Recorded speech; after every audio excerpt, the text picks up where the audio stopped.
So. Halt. Die Suppen kommt noch gleich, gell? Halt, Fräulein.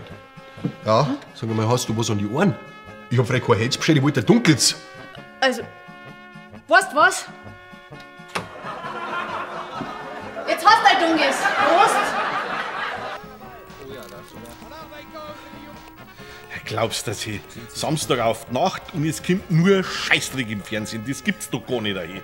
Nicht einmal eine gescheite Doku oder sowas.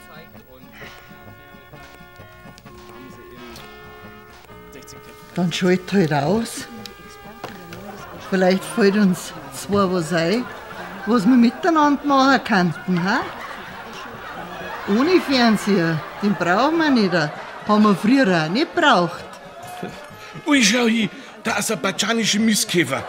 Ha, die gibt's ja überall, diese Mistviecher. Ha? Ah, faszinierend, gell?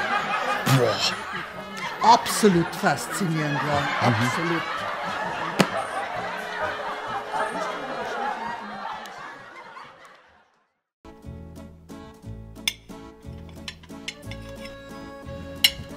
Du sag einmal, wo möchtest denn du hin? Ja, ein frisches Brot abschneiden. Das da ist schon total trocken. Du, zuerst wird das alte aufgebraucht, gell? Dann mag ich gar nichts mehr. Ja, und was ist mit dem Geschirrspüler? Ja, glaubst du, den ramm hier wieder allein ein? Ja, meine Mama, zuerst gehört das alte aufgebraucht. Ja, vielleicht sagst du auch einmal was, ha? Mahlzeit. Hey, was machst denn du da? Ein Couch-Potato-Selfie. Schmarrn, nix Selfie. So kann ich wenigstens meine Nachrichten lesen. Ohne Brühen.